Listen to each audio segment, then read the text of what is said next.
Olá, minha amiga, meu amigo.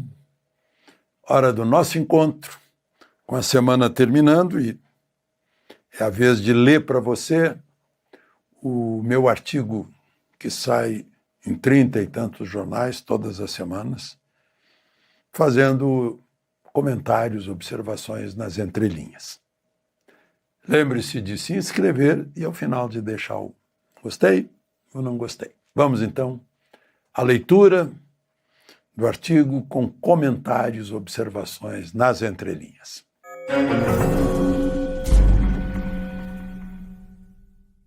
O título é Mais Risco Brasil. Como nós sabemos, nós vivemos no risco Brasil, né?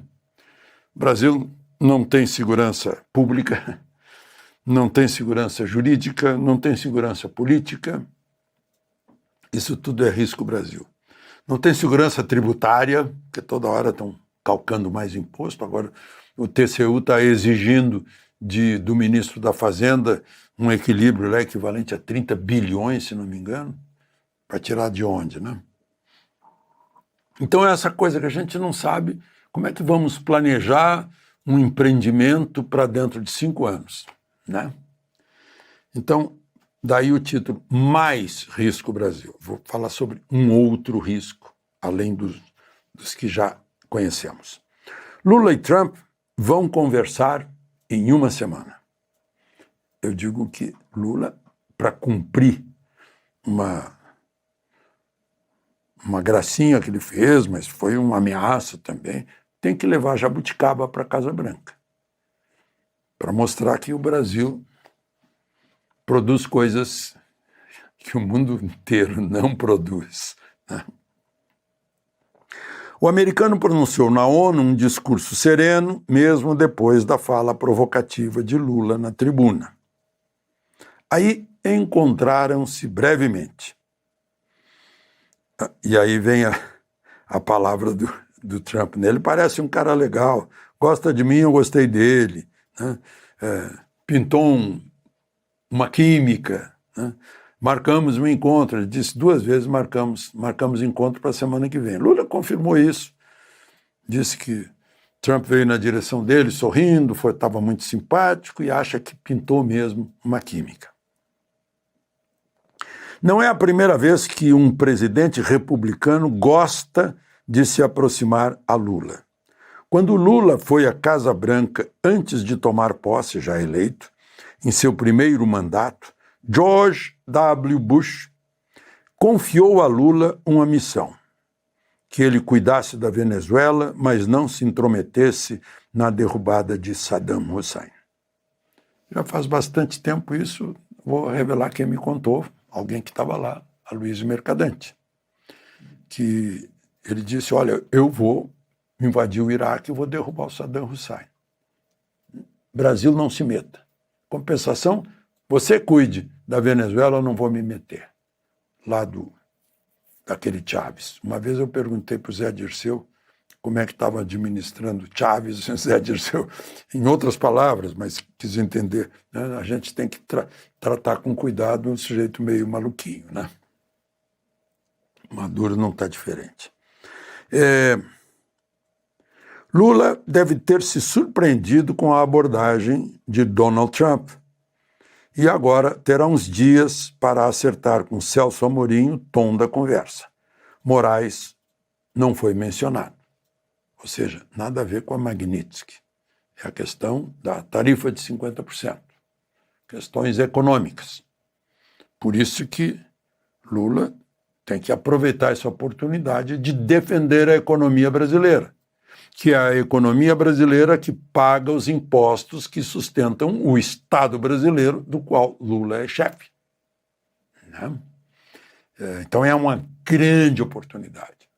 Por isso ele podia começar fazendo um gesto simpático, leva lá um saco de jabuticaba, lá do Alvorada, né?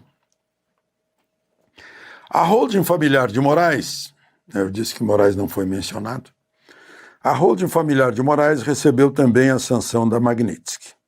O instituto chamado Lex é um trocadilho com lei em latim, e ao mesmo tempo é um diminutivo de Alexandre, Lex. Tanto que o Lex Luthor se chama Alexander Luthor, o grande vilão das histórias do super-homem, né? Se a gente olhar, se vocês olharem aí na rede social, os últimos cartoons, desenhos do Lex Luthor, meu Deus, parece uma foto de Moraes. Na ampliação recente da Magnitsky, teria a família de Moraes que ser punida por causa do chefe, como a família de Oswaldo Eustáquio foi? A letra fria da lei diz que são atingidos todos os que se relacionam com o sancionado, pois poderiam ser usados como alternativa financeira. O secretário do Tesouro, que é o ministro da Fazenda dos Estados Unidos, que é quem aplica a lei, ao ser perguntado pela Reuters por que sancionar a advogada Viviane, que toca o escritório do casal, respondeu que onde há um Clyde, há uma Bonnie. Referia-se à dupla de assaltantes de bancos dos anos 30, Bonnie and Clyde, que foram retratados num filme com Warren Beatty e Faye Dunaway. Não sei se vocês viram o filme. Eu vi. Um filme, aqueles policiais mesmo, eles são mortos no fim, metralhados. E a propaganda do filme no Brasil distribuía um plástico para botar no vidro do carro, imitando uma rajada de balas. O nome do filme era Rajada de Balas. Em outros tempos, eu era presidente do centro acadêmico, na PUC, e tinha no meu carro. E um dos enganos do DOPS foi pensar que aquilo era uma rajada verdadeira de balas.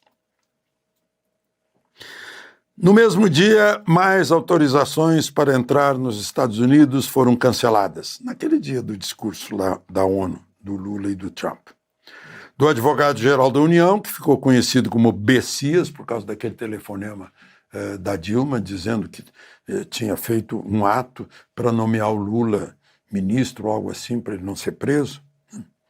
E do ministro do Superior Tribunal de Justiça, Benedito Gonçalves, que ficou conhecido pelo cochicho no ouvido de Moraes, missão dada, missão cumprida, que o microfone de Moraes pegou e todo mundo ouviu. Ficou todo mundo querendo saber qual era a missão dada, que foi cumprida.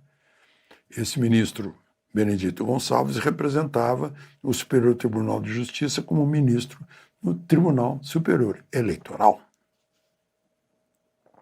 O desembargador Ayrton Vieira, que ficou famoso por exigir criatividade de Eduardo Taliaferro para sancionar a Oeste. Ele também perdeu o visto americano, entre outros. Tudo isso na véspera do discurso de Lula, como manda a rotina atual, anual da abertura da Assembleia da ONU.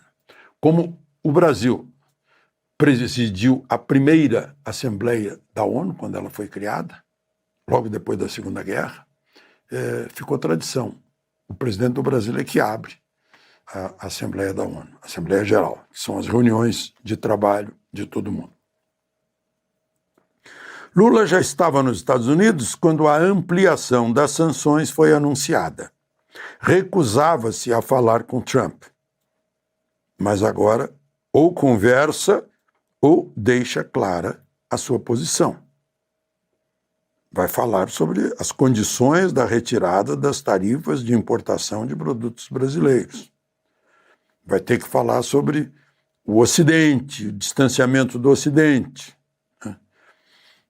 Interessante que ele foi lá para depois foi para uma reunião chamada Em Defesa da Democracia.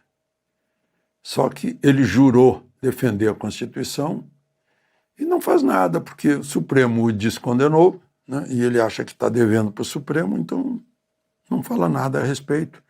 Eu estou falando sobre isso aqui no artigo. Enquanto isso, na Câmara, o presidente Hugo Mota diz que é preciso tirar as pautas tóxicas. que seriam as grandes questões que mobilizam o país, como anistia e militância do Supremo, assim como a timidez do poder mais poderoso, que é o Legislativo.